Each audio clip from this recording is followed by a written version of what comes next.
Matthew Lewis stood frozen in the doorway, the small package still clutched in his trembling hands, watching as Nathan Clark slowly turned around from where he had been standing by the window.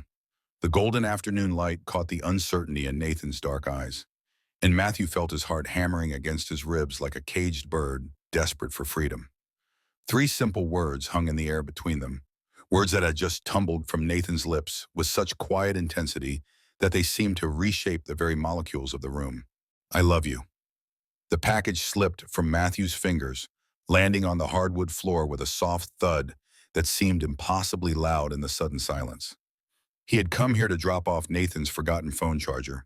Nothing more than a quick favor between friends, but somehow he had ended up sitting on Nathan's couch for the past 2 hours, talking about everything and nothing, and now this moment stretched between them like a bridge neither had been prepared to cross. Nathan's face was flushed, his usually confident demeanor replaced by something raw and vulnerable that made Matthew's chest tighten with a mixture of terror and hope. The confession hung in the air like a question mark, waiting for an answer that Matthew wasn't sure he was brave enough to give, even though every fiber of his being was screaming, yes, yes, yes. But to understand how they had arrived at this moment, how a simple errand had transformed into the most important conversation of Matthew's life, we need to go back to where it all began. Before we see how this ends, tell us where you are watching from and hype this video in the comments. 6 months earlier, Matthew Lewis had been convinced that his feelings for Nathan Clark were nothing more than an inconvenient crush that would eventually fade into the background noise of his carefully ordered life. He had been Nathan's friend for 3 years, ever since they had been assigned as lab partners in their organic chemistry class, and he had spent most of that time perfecting the art of being supportive while his heart quietly broke into smaller and smaller pieces. Nathan had always been the kind of person who drew others into his orbit without even trying. He had this way of listening that made you feel like you were the only person in the world. And when he smiled, really smiled, it was like watching the sun break through storm clouds. Matthew had fallen for him gradually, the way you might fall asleep. So slowly that by the time he realized what was happening, it was already too late to stop it. The problem was that Nathan was straight, or at least Matthew had always assumed he was.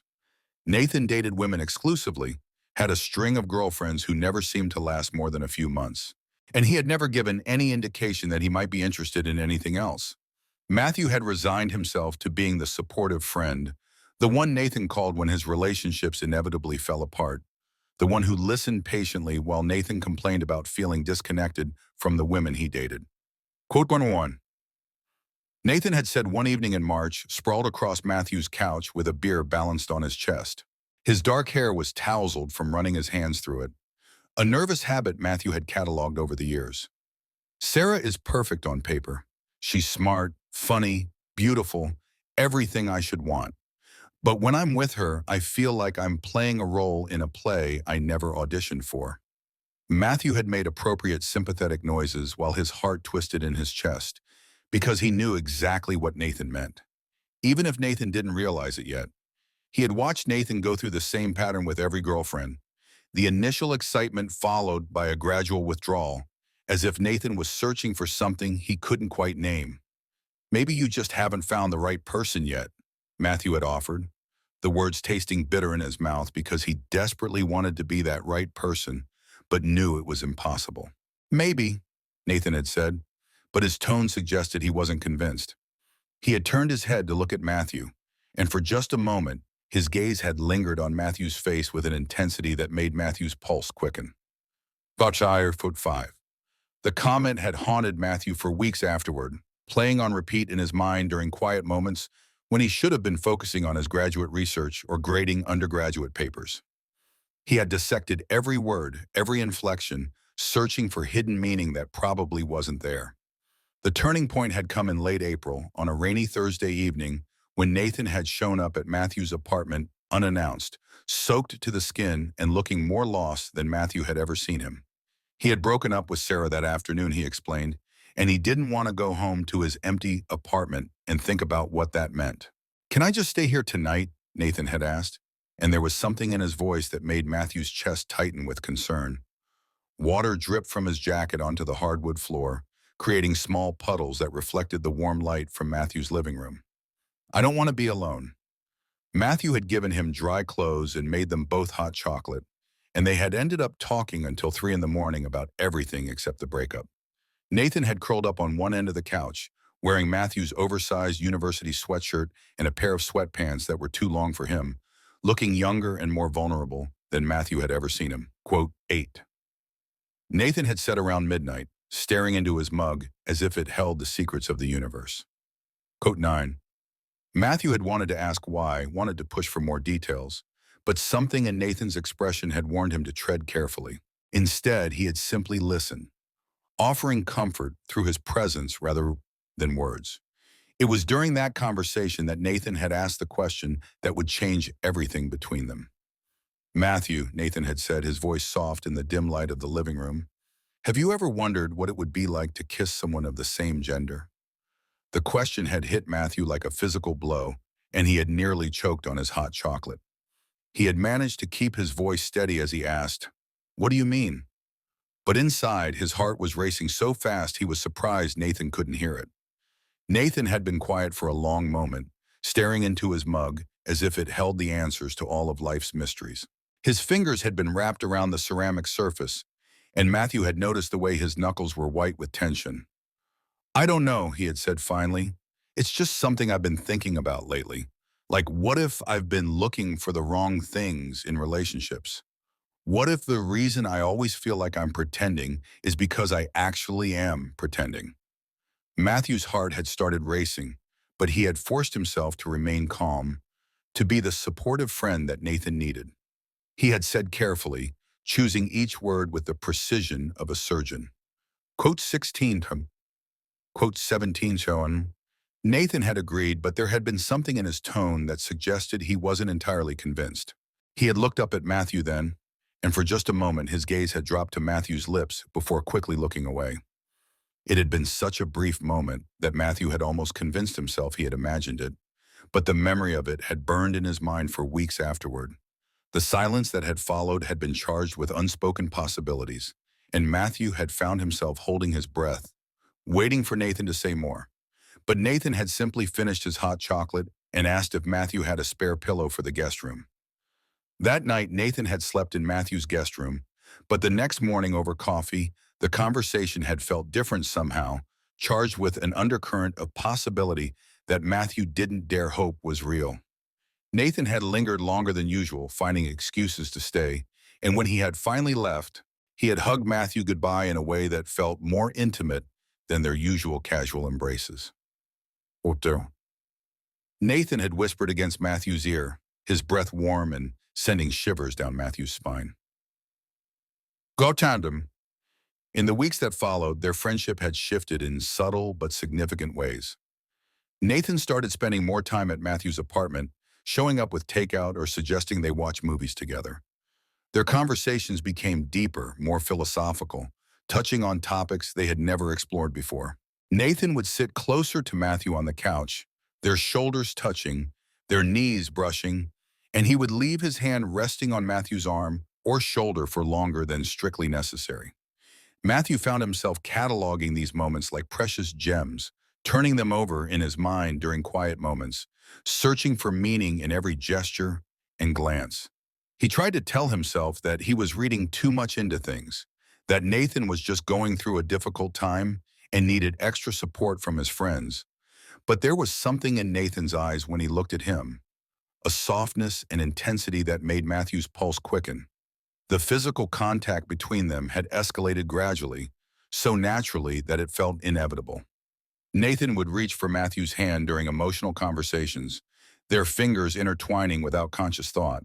He would lean against Matthew while they watched television, his head resting on Matthew's shoulder, and Matthew would find himself running his fingers through Nathan's dark hair, marveling at how right it felt. One evening in early June, they had been sitting on Matthew's balcony, watching the sunset paint the sky in shades of gold and pink, when Nathan had turned to him with an expression Matthew had never seen before. Quote 1, Nathan had said, his voice barely above a whisper, quote, to know. The confession had hung in the air between them like a bridge that neither was quite ready to cross. Matthew's heart had started hammering in his chest, but he had forced himself to remain calm, to be the supportive friend that Nathan needed, even as every cell in his body was screaming with hope and terror. "What makes you say that?" Matthew had asked gently, his voice remarkably steady despite the chaos in his chest. He had set down his wine glass with deliberate care, afraid that his trembling hands might betray the magnitude of what this moment meant to him. Nathan had been quiet for a long moment, his gaze fixed on the horizon where the sun was slowly disappearing behind the city skyline. The golden light cast shadows across his face, highlighting the sharp line of his jaw and the uncertainty in his dark eyes. "I've been thinking about what you said that night, about questioning things," he had said finally. "And I realized that I've been comparing every relationship I've ever had to something, some standard that I couldn't quite identify. But lately I think I've figured out what that standard was." He had turned to look at Matthew then, and the intensity in his dark eyes had made Matthew's breath catch in his throat. The air between them seemed to shimmer with possibility, heavy with words that had been left unspoken for too long. Quote 25. Nathan had said simply, the words falling into the space between them, like stones into still water. Quote 27. Matthew had felt the world tilt on its axis, everything he thought he knew about his life rearranging itself in the space of a heartbeat. The wine glass in his hands suddenly felt impossibly heavy, and he had set it down on the small table between their chairs with hands that shook despite his best efforts to remain composed. He had opened his mouth to respond, but Nathan had continued speaking, the words tumbling out of him as if a dam had burst. Quote 27. Nathan had said, his hands fidgeting with the hem of his shirt in a gesture Matthew recognized as nervous energy seeking an outlet. Quote 28. The admission had hung in the air between them, raw and vulnerable and beautiful in its honesty. Matthew had felt tears prick at the corners of his eyes, overwhelmed by the magnitude of what Nathan was saying. He had dreamed of this moment for so long, but now that it was happening, he found himself paralyzed by the fear that this was too good to be true, that he would wake up and find it had all been a cruel dream. Quote 20, he had whispered, his voice thick with emotion. Quote 30, the confession had spilled out of him before he could stop it, years of carefully guarded feelings finally finding their voice. He had watched Nathan's face change as the words registered, surprise giving way to wonder, and then to something that looked remarkably like relief. Nathan's eyes had widened, and for a moment he had looked stunned, as if he couldn't quite believe what he was hearing. Then his face had broken into the most beautiful smile Matthew had ever seen, radiant and relieved and full of wonder. 2 years and 7 months, Nathan had repeated, shaking his head in amazement. God, Matthew, we're both idiots. They had both started laughing then, the kind of laughter that comes from relief and joy and the absurdity of having spent so much time dancing around something that now seems so obvious. The tension that had been building between them for months finally found release in their shared mirth, and Matthew had felt lighter than he had in years. Nathan had reached for Matthew's hands, intertwining their fingers with a deliberate intimacy that sent warmth spreading through Matthew's entire body. His palms were slightly damp with nervous perspiration, but his grip was firm and sure. "I'm scared," Nathan had admitted, his laughter fading into something more serious. "I'm terrified, actually. I've never felt this way about anyone before, let alone another man. I don't know what this means for my life, for who I am, for what people will think." Matthew had squeezed Nathan's hands gently, marveling at how perfectly their fingers fit together. "What's up?" he had said. Quote 30 Sudayan. Nathan had nodded, his eyes bright with unshed tears that caught the last rays of the setting sun. Quote 30, he had said softly, but quote Sean. They had sat there on the balcony until well past midnight, talking about their fears and hopes, about the moments over the past few months when they had both felt the shift in their relationship but had been too afraid to acknowledge it. Nathan had told Matthew about the night he had asked about kissing someone of the same gender, how he had been thinking specifically about kissing Matthew, but had been too terrified to say so directly. Quote 39, Nathan had admitted, his cheeks flushing in the dim light from the apartment behind them. Quote 40. Matthew had felt his own cheeks warm at the admission. Quote 14, he had confessed. Quote on, Nathan had said, his voice soft in the dim light. Quote on, you had felt his heart racing, the air between them charged with possibility. Quote he had whispered. Quote something. They had leaned closer to each other then, the space between them shrinking until Matthew could feel the warmth of Nathan's breath on his face. The scent of Nathan's cologne, something woody and warm that Matthew had memorized over the years of friendship, seemed more intoxicating than ever in the charged atmosphere of the balcony. For a moment, they had simply looked at each other, drinking in the reality of this moment they had both imagined but never dared hope for. Nathan's eyes had searched Matthew's face, as if memorizing every detail, and Matthew had done the same, noting the way the dim light caught the flecks of gold in Nathan's dark irises. "Can I kiss you?" Nathan had asked, his voice barely audible above the distant sounds of the city below them. Matthew had nodded, not trusting his voice, and then Nathan's lips had been on his, soft and tentative at first, then with growing certainty as Matthew had responded. The kiss had been everything Matthew had imagined, and more, sweet and desperate and full of 2 years' worth of suppressed longing. Nathan's lips had been warm and slightly chapped, and he had tasted faintly of the wine they had been sharing. When they had finally broken apart, "Au revoir," both breathing heavily, Nathan had rested his forehead against Matthew's and whispered, quote, 48, quote, 49. Matthew had agreed, his voice shaky with emotion.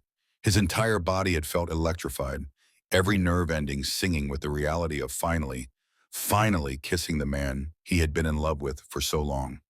They had kissed again then, deeper this time, Nathan's hands tangling in Matthew's hair, Matthew's arms wrapping around Nathan's waist to pull him closer. It had felt like coming home and setting off on an adventure all at the same time. Familiar and new and absolutely right. Nathan had murmured against Matthew's lips, his voice breathless with wonder. "We were both scared," Matthew had replied, pressing soft kisses along Nathan's jawline, marveling at the way Nathan's breath hitched at the contact. "But we're here now, and that's what matters." That had been 3 months ago, and since then their relationship had evolved in ways that continued to surprise and delight Matthew. They had taken things slowly, both of them needing time to adjust to this new reality, but every day had brought new discoveries, new moments of connection that deepened their bond. The transition from friendship to romance had been surprisingly natural in some ways and surprisingly challenging in others. They had already known each other's habits and preferences, already had established routines and inside jokes and shared memories. But learning to navigate the physical and emotional intimacy of a romantic relationship had required patience and communication from both of them. Nathan had been nervous about coming out to their friends and family, but he had been determined to be honest about who he was and what he wanted. He had started with his closest friends, and to his amazement, most of them had been supportive, some even admitting that they had suspected something was developing between Nathan and Matthew long before either of them had figured it out themselves. Quote 53. Nathan had told Matthew one evening, laughing at the memory of his friend's reaction. "Apparently we weren't as subtle as we thought we were." He said the way we looked at each other during group dinners was so obvious that he was surprised we hadn't figured it out ourselves. "What do you mean?" "The way we looked at each other?" Matthew had asked, genuinely curious about what their friends had observed that they themselves had missed. Nathan had grinned, pulling Matthew closer on the couch where they had been cuddling while watching a movie. "According to Tyler, you would get this soft expression whenever I was talking. Like I was saying, the most fascinating thing in the world, even when I was just complaining about work or telling some stupid story.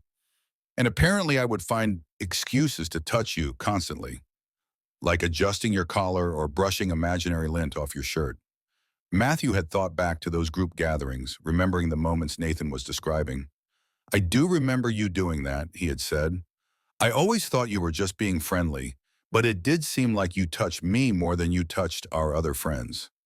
Because I was desperately in love with you and didn't know how to express it," Nathan had said, pressing a kiss to Matthew's temple. Matthew's own coming out process had been less dramatic, since he had been quietly questioning his sexuality for years and had already come out to a few close friends. But telling his family about Nathan had been one of the most important conversations of his life, and he had been overwhelmed by their acceptance and enthusiasm for his happiness. His mother had cried when he had told her about Nathan, but they had been tears of joy rather than sadness. "I've been wondering when you were going to find someone," she had said, pulling him into a fierce hug. "And Nathan sounds wonderful. When do we get to meet him officially as your boyfriend?" The physical aspect of their relationship had developed naturally, built on a foundation of trust and deep emotional connection. They had spent countless hours simply holding each other, learning the landscape of each other's bodies through gentle touches and soft caresses. Nathan had been amazed by how natural it felt to be intimate with Matthew, how his body seemed to know exactly what it wanted, even when his mind was still catching up. Quote 63. Nathan had told Matthew one night as they lay tangled together in Matthew's bed, Nathan's head resting on Matthew's chest. The room was dark except for the soft glow of streetlights filtering through the curtains, creating patterns of light and shadow on the walls. I thought it was just something people said, but with you, I feel it everywhere. In my skin, in my bones, in the way my heart beats differently when you're close to me. Matthew had run his fingers through Nathan's hair, marveling at how perfectly Nathan fit against him, as if they had been designed to complement each other. The silky strands slipped through his fingers like water, and he had loved the way Nathan would practically purr when Matthew played with his hair. Quote, he had whispered into the darkness, still amazed that he could say those words out loud, that Nathan was there to hear them. Quote 66. Nathan had whispered back, his voice thick with sleep and contentment. Quote 67.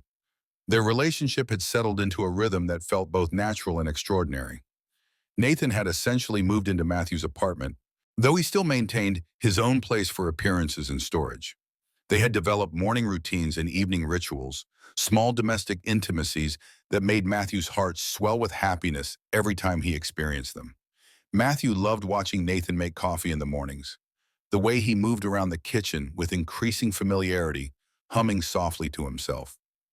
Nathan had this particular way of measuring the coffee grounds, leveling them off with the back of a spoon with the precision of a scientist, and he always made sure Matthew's mug was the perfect temperature before adding the cream.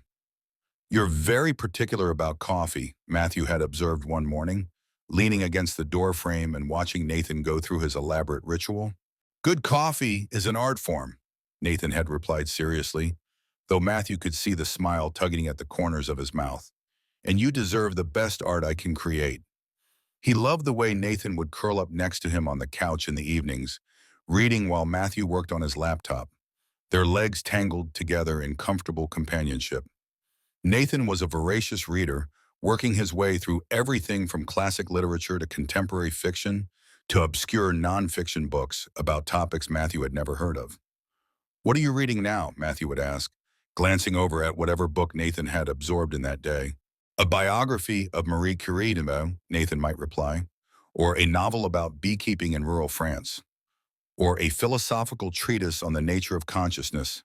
His reading habits were eclectic and fascinating, and Matthew loved listening to Nathan's passionate summaries of whatever had captured his attention.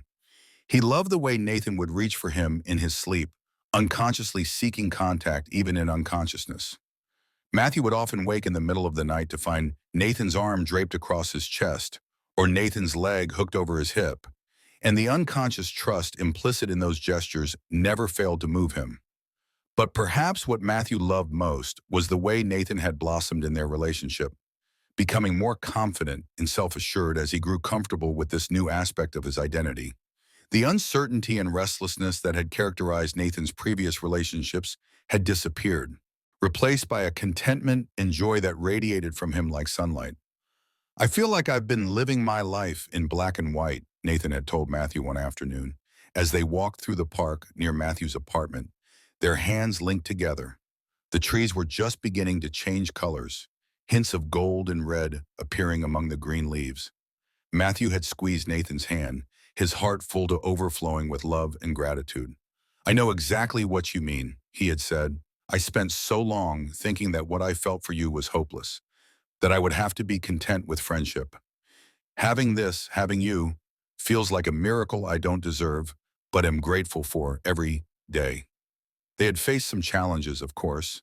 Nathan's family had struggled more with his coming out than Matthew's had, particularly his father, who had needed time to process the news.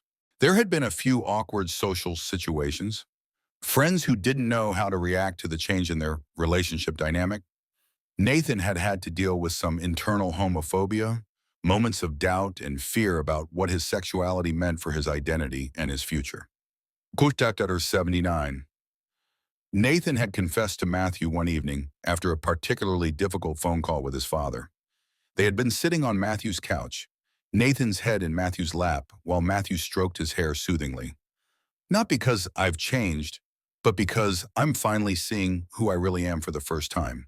Does that make sense? Perfect sense, Matthew had assured him. Coming to terms with your sexuality isn't just about accepting who you're attracted to. It's about integrating this new understanding of yourself with everything else you know about who you are. My dad keeps asking if this means everything he thought he knew about me was a lie, Nathan had continued, his voice tight with frustration. And I don't know how to explain that I'm more myself now than I've ever been, not less. But through it all, they had supported each other with a devotion that had only strengthened their bond. Matthew had been patient during Nathan's moments of uncertainty, offering reassurance and understanding without judgment. Nathan had been equally supportive when Matthew had struggled with his own fears about their relationship, particularly his lingering worry that Nathan might decide he had made a mistake and return to dating women. Gertrude 85. Nathan had told him one night when Matthew had voiced these fears. They had been lying in bed together, Nathan's fingers tracing abstract patterns on Matthew's chest in the darkness. Quote 86. The conversation had led to their first serious discussion about the future, about what they wanted their life together to look like. They had talked about moving in together officially, about meeting each other's extended families, about the possibility of marriage someday when they were both ready for that step. I never thought I'd want to get married, Nathan had admitted, his voice thoughtful in the darkness. With my ex-girlfriends, the idea always felt suffocating, like I'd be trapping myself in a life that wasn't really mine. But with you, marriage feels like a celebration, like making a public declaration of something that's already true in my heart. Matthew had felt tears prick at his eyes, overwhelmed by the depth of Nathan's commitment. Karan, he had whispered. Quote, that conversation had taken place just 2 weeks ago, and since then, Matthew had felt a new sense of security and excitement about their future. They had started looking at apartments together, talking about adopting a dog, making plans that extended months and years into the future. Quote 90. Nathan had asked one evening as they browsed adoption websites on Matthew's laptop. Something medium-sized, Matthew had replied, scrolling through photos of adorable rescue dogs. Big enough to be a real companion, small enough to be comfortable in an apartment. I've always wanted a golden retriever, Nathan had said wistfully, pointing to a photo of a beautiful dog with soulful eyes. Look at that face. How could you not love that face? Golden retrievers are pretty big, Matthew had pointed out, though he had to admit the dog was adorable. Are you sure we're ready for that much, dog? We'll grow into it, Nathan had said confidently. Besides, I have a feeling we're going to need a big dog to match our big love. Which brought them to today, to this moment that had started as such a simple thing. Nathan had left his phone charger at Matthew's apartment the night before, and Matthew had offered to drop it off on his way to meet some friends for dinner. It was supposed to be a quick errand, 5 minutes at most, but when Nathan had opened the door, he had looked so happy to see Matthew that the simple favor had transformed into an impromptu date. Quote 100 tarn, Nathan had said, stepping aside to let Matthew into the apartment. His hair was slightly mussed as if he had been running his hands through it, and he was wearing the soft gray sweater that Matthew particularly loved on him. Quote Hutto, Matthew had checked the time and realized he had over an hour before he was supposed to meet his friends. Quote Winham, he had said, settling onto Nathan's couch while Nathan bustled around the kitchen. The apartment still felt like Nathan's space rather than theirs, though Matthew's influence was beginning to show in small ways. His favorite mug sat in Nathan's dish drainer, and one of his books was lying open on the coffee table. There was a framed photo of the two of them on Nathan's bookshelf taken during their first official date 3 months ago. They had ended up talking for 2 hours, the conversation flowing from topic to topic with the easy intimacy of people who knew each other's minds and hearts. Nathan had told Matthew about a phone call he'd had with his father that morning, how his dad had asked about Matthew for the first time since Nathan had come out, a small but significant step toward acceptance. He asked if you were planning to come to my birthday dinner next month, Nathan had said, settling onto the couch next to Matthew with 2 steaming mugs of tea. It's the first time he's acknowledged that you're a permanent part of my life rather than just a phase I'm going through. What did you tell him? Matthew had asked, accepting his mug gratefully and inhaling the soothing scent of chamomile and honey. I told him that, of course, you'd be there, that you're my partner, and I can't imagine celebrating without you, Nathan had replied. He was quiet for a moment, and then he said he'd make sure Mom set an extra place at the table. Matthew had felt a warm glow of satisfaction at this small victory. Nathan's relationship with his father had been strained since his coming out, and every sign of acceptance felt like a precious gift. Matthew had shared his excitement about a research opportunity that had opened up at the university, a chance to work on a project that could advance his career significantly. Nathan had listened with the kind of focused attention that made Matthew feel valued and supported, asking thoughtful questions and celebrating Matthew's achievements as if they were his own. This could be exactly what you need to get that tenure-track position you've been wanting, Nathan had said, his eyes bright with enthusiasm. I'm so proud of you, Matthew. You work so hard and you deserve every opportunity that comes your way. It would mean longer hours in the lab, Matthew had warned, at least for the first few months while I'm getting up to speed on the project. Then I'll make sure you have good meals waiting for you when you get home, Nathan had replied without hesitation. And I'll rub your shoulders when you're tired, and I'll listen to you talk through any problems you're having with the research. The casual way Nathan had talked about their shared future, the assumption that they would be supporting each other through career challenges and life changes, had made Matthew's heart swell with love and gratitude. As the afternoon had worn on, they had migrated closer to each other on the couch, drawn together by an invisible magnetism that neither of them questioned anymore. Nathan had been telling Matthew about a book he was reading, something about the history of urban planning, when he had suddenly stopped mid-sentence, his gaze focusing on Matthew's face with an intensity that made Matthew's breath catch. Matthew had asked softly, reaching up to touch Nathan's cheek. The skin was warm and slightly rough with afternoon stubble, and Matthew loved the way Nathan always leaned into his touch like a cat seeking affection.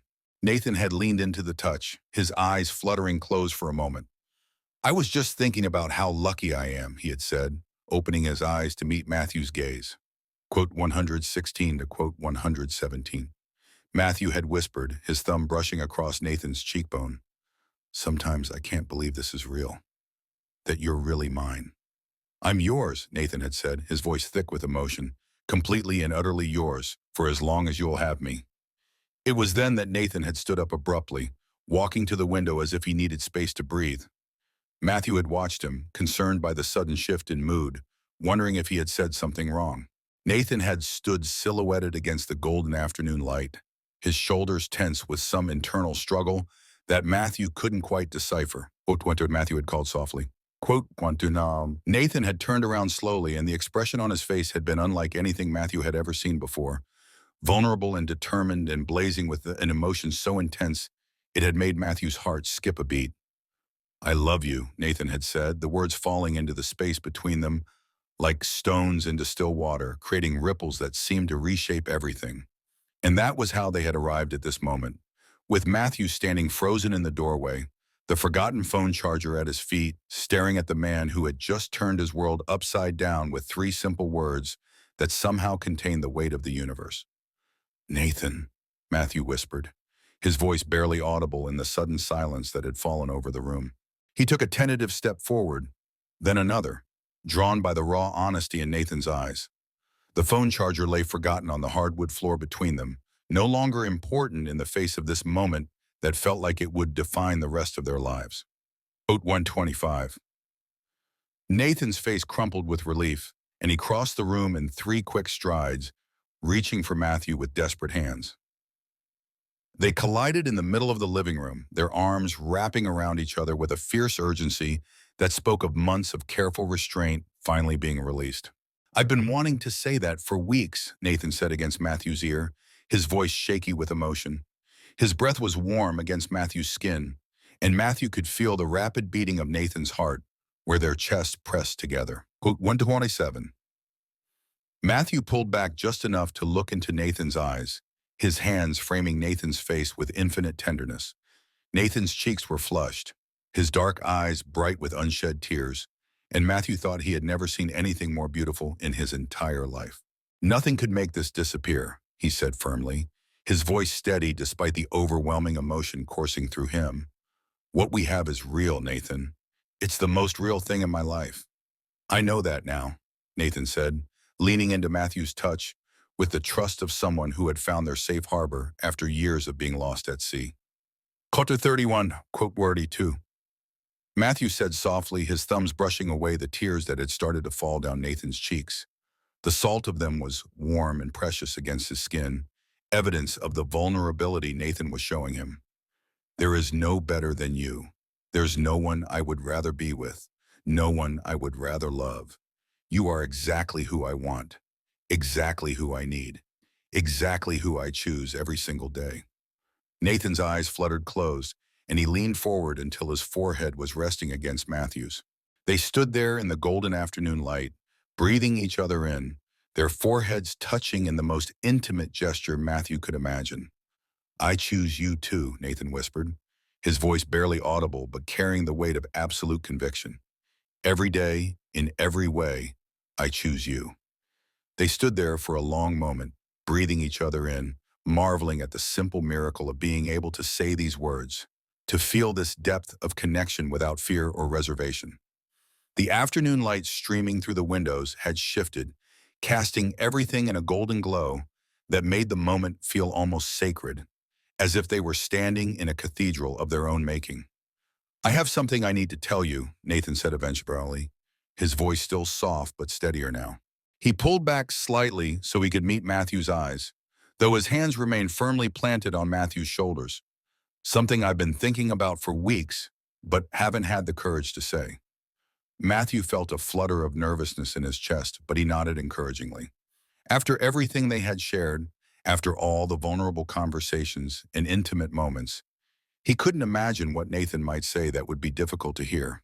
Quote 138, he said. Quote 139. Nathan took a deep breath, his hands finding Matthew's and holding them tightly. His palms were slightly damp with nervous perspiration, but his grip was firm and sure. I want to move in with you, he said in a rush, the words tumbling out as if he had been holding them back for too long. Officially, I mean, I want to give up my apartment and make your place our place. I want to wake up next to you every morning and fall asleep in your arms every night. I want to share a closet and argue about whose turn it is to do the dishes and adopt that dog we talked about. Matthew felt his heart swell with so much joy that he thought it might burst. The idea of Nathan officially moving in, of them creating a shared space that belonged to both of them equally, filled him with a happiness so intense it was almost overwhelming. Nathan, he breathed, his voice thick with emotion. Yes, yes to all of it. I've been hoping you'd say that, but I didn't want to pressure you. You're not pressuring me, Nathan said, his face breaking into the radiant smile that Matthew loved so much. The one that transformed his entire face and made his eyes crinkle at the corners. This is what I want. You are what I want. Not just for now, but for always. Always, Matthew repeated, the word tasting like a promise on his tongue. He loved the sound of it, the way it implied a future stretching out before them, filled with shared mornings and quiet evenings and all the small intimacies of a life built together. I like the sound of that, Nathan laughed, the sound bright and joyful in the golden afternoon light. Always, he agreed. And then he was kissing Matthew, pouring all of his love and hope and dreams for their future into the connection between their lips. The kiss deepened, becoming something desperate and claiming, as if they were trying to communicate everything they felt through touch alone. Matthew's hands tangled in Nathan's hair, and Nathan's arms wrapped around Matthew's waist, pulling him closer until there was no space left between them. They kissed like people who had been starving and had finally found sustenance, like travelers who had been lost and had finally found home. When they finally broke apart, both breathing heavily, Nathan rested his forehead against Matthew's and smiled. His lips were slightly swollen from their kisses, and his hair was mussed from Matthew's fingers, and Matthew thought he had never looked more beautiful. So, Nathan said, his voice slightly breathless but filled with happiness, I guess this means you are going to be late for dinner with your friends. Matthew glanced at his watch and realized that Nathan was right. He was supposed to meet Tyler and the others in 20 minutes. But as he looked into Nathan's eyes, bright with love and happiness and the promise of their shared future, He found that he didn't care about dinner plans or punctuality or anything else except this moment, this man, this life they were building together. They'll understand, Matthew said, reaching for his phone to send a quick text canceling his plans. His fingers moved quickly over the screen, typing out a brief message about unexpected but wonderful developments that required his immediate attention. Besides, I can't think of anywhere else I'd rather be than right here with you. Nathan's smile widened, and he pulled Matthew toward the couch, settling them both down in the familiar spot where they had shared so many important conversations over the past few months. The cushions still held the imprint of their bodies from earlier in the afternoon, and Nathan curled up against Matthew's side with a contentment that radiated from every line of his body. Good, Nathan said, his fingers tracing idle patterns on Matthew's chest through the fabric of his shirt. Matthew asked, his arms automatically adjusting to hold Nathan closer. The weight of Nathan's body against his side felt perfect, like they had been designed to fit together exactly this way. And what might those ideas involve? Well, Nathan said, his fingers continuing their gentle exploration of Matthew's chest. Quote one February. He paused, looking up at Matthew with an expression that was both shy and bold. Quote one feet in 9 Matthew felt heat spread through his body at the implication in Nathan's tone. The way Nathan was looking at him with desire and love and anticipation made his pulse quicken and his skin feel suddenly too warm.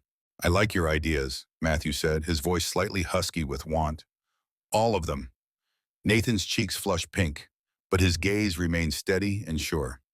Quote 162, he said, the words clear and strong and full of certainty. Quote one, quote when Matthew replied, his heart full to overflowing with happiness and gratitude and the simple miracle of being loved by this incredible man. Quote spawn, they spent the rest of the evening exactly as Nathan had suggested, ordering pizza and making lists and celebrating their love in ways both tender and passionate. As the sun set outside Nathan's windows, painting the apartment in shades of gold and rose, Matthew marveled at how a simple errand had transformed into one of the most important days of his life.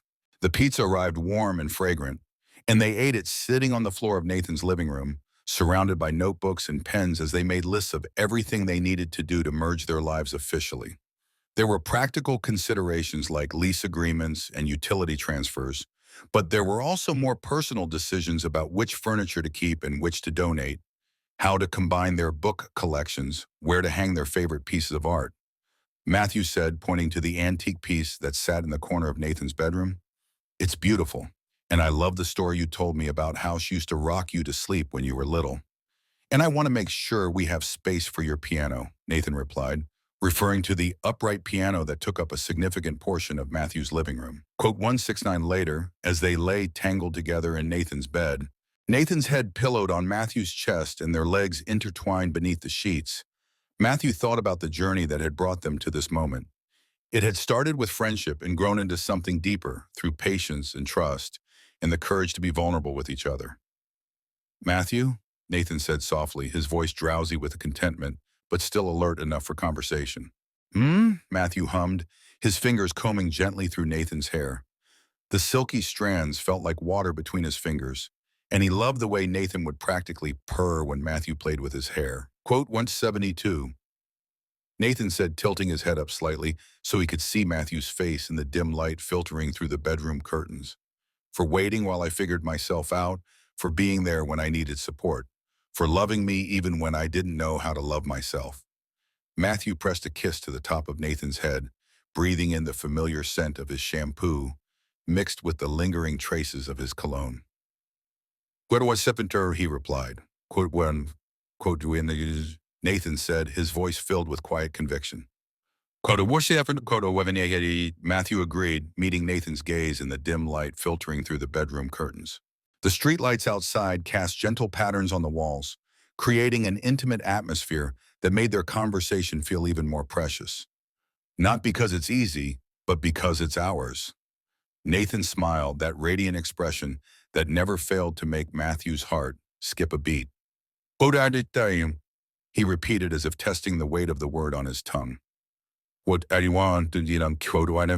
Matthew confirmed, his thumb tracing the curve of Nathan's cheekbone with infinite tenderness. A life, a future, a love story that's uniquely ours. They fell asleep that night wrapped around each other, their breathing synchronizing in the darkness, their hearts beating in rhythm. Matthew's last conscious thought was a prayer of gratitude for the series of small moments and brave choices that had led them to this place of perfect contentment. The next morning, Matthew woke to the smell of coffee and the sound of Nathan humming in the kitchen. The melody was something classical that Matthew recognized but couldn't name, and Nathan's voice carried it with the unconscious ease of someone who was truly happy. Matthew lay in bed for a moment, listening to the domestic sounds and feeling a deep sense of rightness that settled in his bones. This was what he wanted for the rest of his life, he realized. Not just the grand gestures and passionate declarations, but these quiet morning moments. The simple pleasure of knowing that the person he loved most in the world was just a few rooms away, making coffee and planning their day together. Quote 184, Nathan said when Matthew finally emerged from the bedroom, padding into the kitchen in his pajamas and bare feet. Nathan was leaning against the counter, already dressed for work in dark jeans and a blue button-down shirt that brought out the color of his eyes. He was holding 2 mugs of steaming coffee, and his hair was still slightly damp from his shower. Matthew replied, accepting the coffee gratefully and leaning in to kiss Nathan softly. Nathan's lips tasted faintly of toothpaste and coffee, a combination that Matthew was quickly becoming addicted to. "You're up early." "I couldn't sleep," Nathan said, but his tone was cheerful rather than troubled. His eyes were bright with excitement, and there was an energy about him that suggested he had been awake for a while, thinking and planning. "I kept thinking about everything we talked about last night, all the plans we made. I'm excited, Matthew. I haven't felt this excited about the future in, well, maybe ever." Matthew set down his coffee and wrapped his arms around Nathan's waist, pulling him close. The familiar weight and warmth of Nathan's body against his own never failed to make him feel grounded and complete. "I'm excited too," Matthew said, breathing in the clean scent of Nathan's soap and shampoo. Quote mine on," Nathan asked, his brow furrowing with concern as he pulled back slightly to study Matthew's face.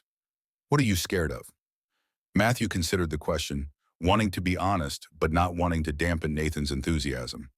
They had built their relationship on a foundation of open communication, and he didn't want to start holding back his feelings now, even if they were complicated.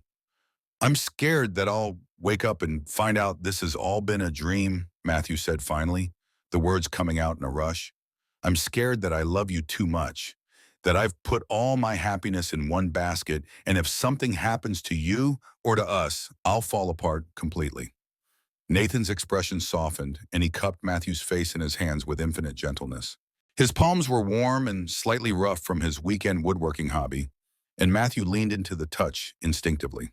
"I understand that fear," Nathan said gently, his voice filled with compassion and understanding. "I have it too sometimes. But Matthew, love isn't something you can protect yourself from by holding back. The only way to really live is to love completely, even if it's scary, even if it makes you vulnerable." "I know," Matthew said, closing his eyes and letting himself sink into the comfort of Nathan's touch. But quote, nice, Nathan said, his eyes bright with conviction and unwavering faith in what they were building together. Quote, Tarnamon, Matthew nodded, feeling some of his fear dissolve in the face of Nathan's certainty. "I do trust that," he said, opening his eyes to meet Nathan's steady gaze. Quote, Dwam.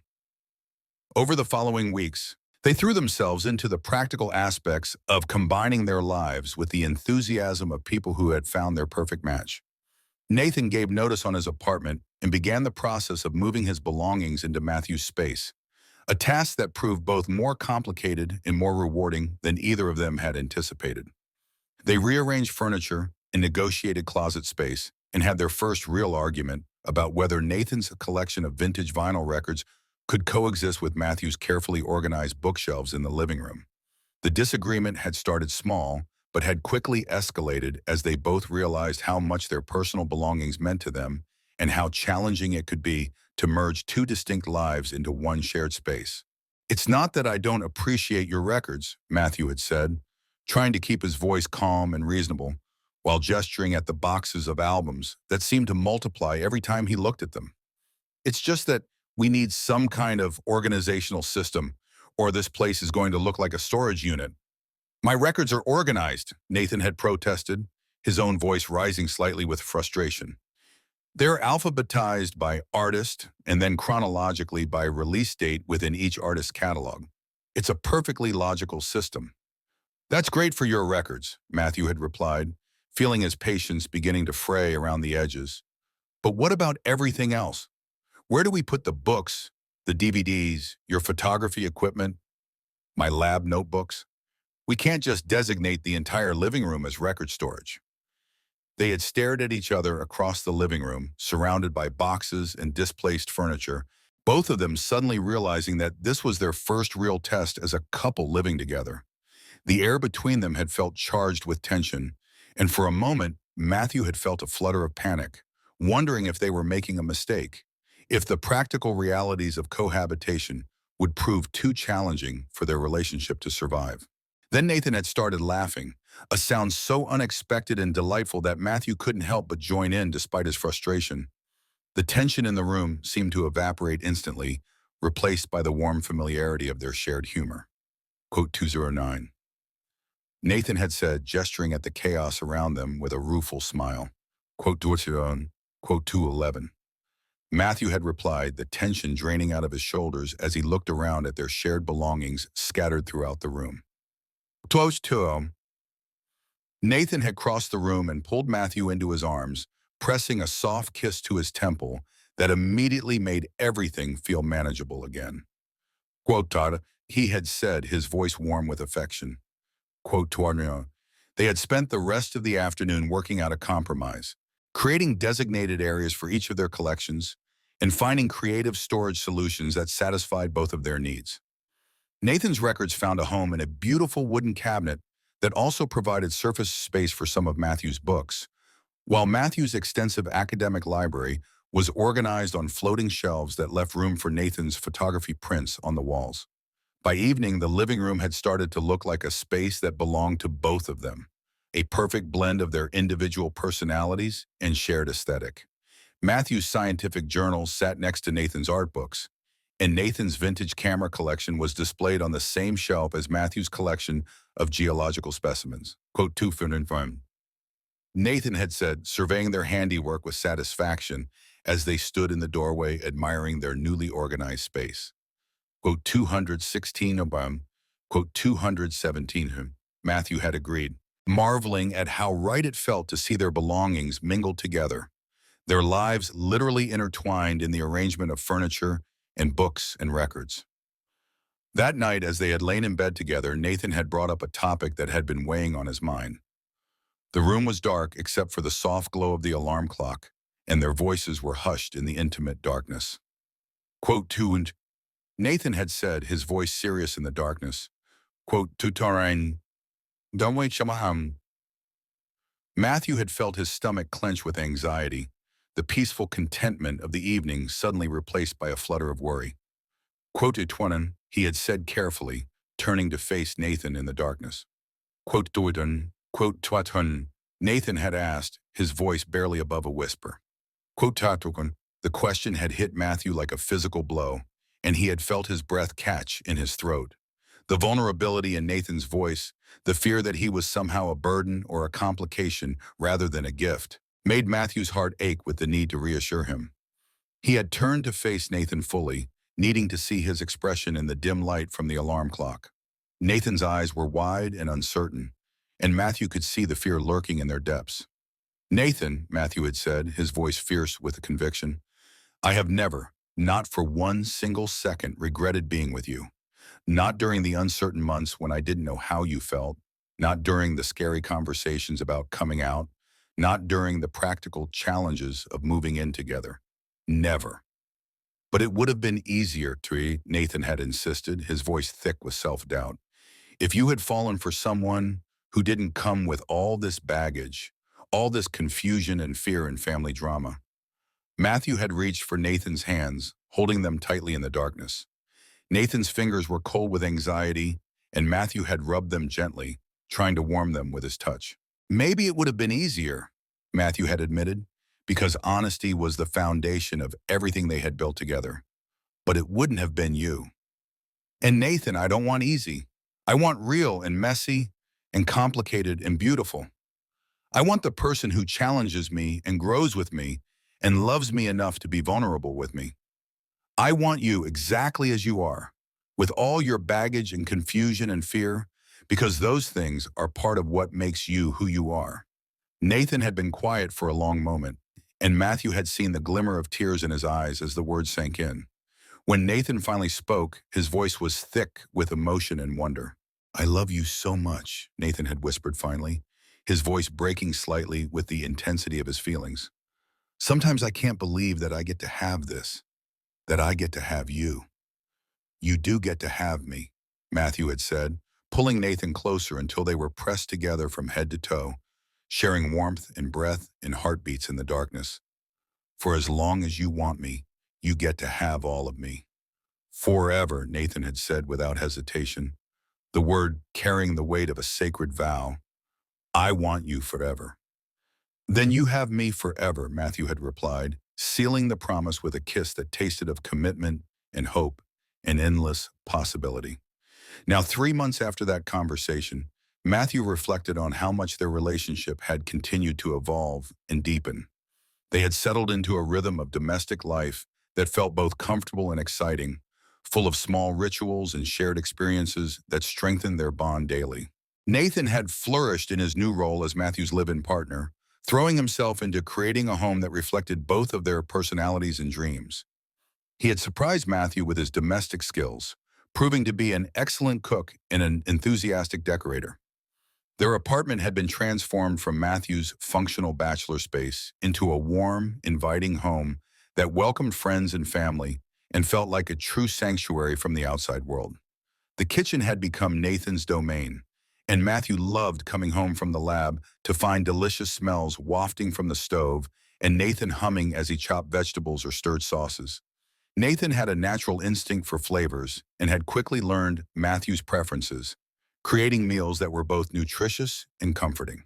"I never knew I enjoyed cooking so much," Nathan had told Matthew one evening as they sat down to a dinner of homemade pasta with roasted vegetables and fresh herbs from the windowsill garden Nathan had started. "I think it's because I'm cooking for someone I love, someone whose happiness matters to me." Their relationship had also deepened physically, their intimacy growing more confident and exploratory as Nathan became more comfortable with his sexuality and their connection. Matthew marveled at how naturally Nathan had embraced this aspect of their relationship, bringing the same enthusiasm and openness to their physical connection that he brought to everything else in his life. "I never understood what I was missing," Nathan had told Matthew one evening as they lay tangled together after making love, their skins still flushed and sensitive from their connection. The room was warm and filled with the scent of their lovemaking, and Nathan's voice was soft with wonder and satisfaction.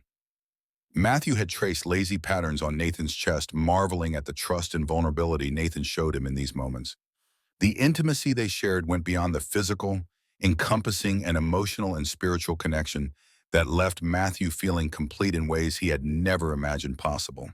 "I feel the same way," Matthew had said, pressing soft kisses along Nathan's collarbone. Well, chapter 4-2. Their social circle had also adapted to their relationship with surprising grace. Most of their friends had been supportive from the beginning, and even those who had initially struggled with the change had come around as they saw how happy Nathan and Matthew were together. They had been invited to parties as a couple, included in group vacations, and treated with the same respect and consideration as any other committed partnership. Tyler, Matthew's oldest friend, had been particularly supportive, often joking that he deserved credit for introducing them in the first place. "I knew from the moment I saw you two together that something was going to happen," he had told them at a recent dinner party. "The chemistry was so obvious that I was surprised it took you both so long to figure it out." Nathan's family situation had improved as well, though it remained a work in progress. His mother had been the first to come around, calling Nathan regularly and asking about Matthew with genuine interest and affection. She had even started sending Matthew care packages with homemade cookies and hand-knitted scarves, treating him like the son-in-law she had never expected but was learning to love. His father had been slower to accept the relationship, but even he had made efforts to be civil and welcoming when they visited for holidays. The progress was gradual but steady, marked by small gestures of acceptance that meant the world to Nathan. Nathan had told Matthew after their most recent visit home, his voice bright with hope and gratitude. Quote 246. Matthew had laughed at Nathan's air quotes, but he had been genuinely touched by the progress. Building relationships with Nathan's family was important to him, not just because he loved Nathan, but because he wanted to be part of the larger network of people who cared about him. Quote 247. Matthew had said, pulling Nathan into his arms. Quote 248. Quote 249. Nathan had assured him, melting into Matthew's embrace with the easy familiarity of someone who had found their home. My mom told me yesterday that she's never seen me as relaxed and content as I am with you. She said I used to always seem like I was searching for something, but now I seem like I've found it. I have found it, Nathan had said, pulling Matthew closer until there was no space left between them. I've found everything I was looking for, and things I didn't even know I wanted. I've found home. As Matthew stood in their kitchen now, making coffee and listening to Nathan sing in the shower, he thought about that conversation and smiled. The sound of Nathan's voice echoing off the bathroom tiles, slightly off-key but filled with joy, was one of his favorite sounds in the world. They had both found home in each other, had created something beautiful and lasting from their friendship and love and commitment to growth. The future stretched out before them, full of possibilities and plans and dreams they were building together. There would be challenges, Matthew knew, moments of doubt and fear and disagreement, but there would also be joy and laughter and the deep satisfaction of sharing a life with someone who knew him completely and loved him anyway. Nathan emerged from the bathroom, hair still damp and skin flushed from the hot water, and Matthew felt the familiar flutter of attraction and affection that Nathan's presence always inspired. Even after all this time, after all the intimate moments and domestic routines, Nathan still had the power to make Matthew's heart skip a beat with nothing more than a smile. Quote 253, Nathan said, padding into the kitchen and wrapping his arms around Matthew from behind. His skin was still warm from the shower, and he smelled like soap and shampoo and something indefinably Nathan. Quote 254, quote 5, Matthew replied, leaning back into Nathan's embrace and closing his eyes to savor the moment. You? Like a baby, Nathan said, pressing a kiss to the side of Matthew's neck that sent pleasant shivers down Matthew's spine. I always sleep better when you're next to me. They stood there for a moment, swaying slightly in each other's arms, watching the morning light stream through their kitchen windows and illuminate the life they had built together. Matthew thought about that day months ago when he had come to drop off a phone charger and ended up having the most important conversation of his life. He thought about how a simple errand had transformed into a love story, how sitting down when he had planned to leave had changed everything. Quote 259, Matthew said softly, his voice filled with contentment and gratitude. Quote 260, Nathan hummed against his neck, the vibration sending pleasant tingles through Matthew's skin. I'm glad you forgot your phone charger that day, Matthew said, turning in Nathan's arms so he could see his face. Quote 262, Nathan tightened his arms around Matthew, and Matthew could see the love and happiness shining in his dark eyes.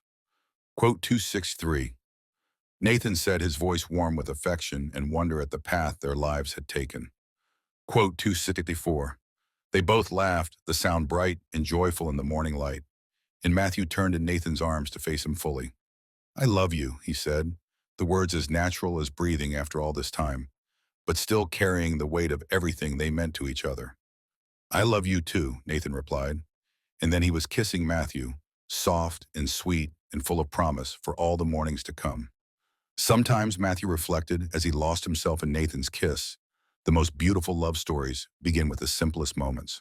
A forgotten phone charger, a decision to sit down instead of leaving, the courage to speak 3 words that change everything. Sometimes the most frightening dares lead to the most beautiful discoveries, and sometimes what starts as just dropping something off ends up being the beginning of forever.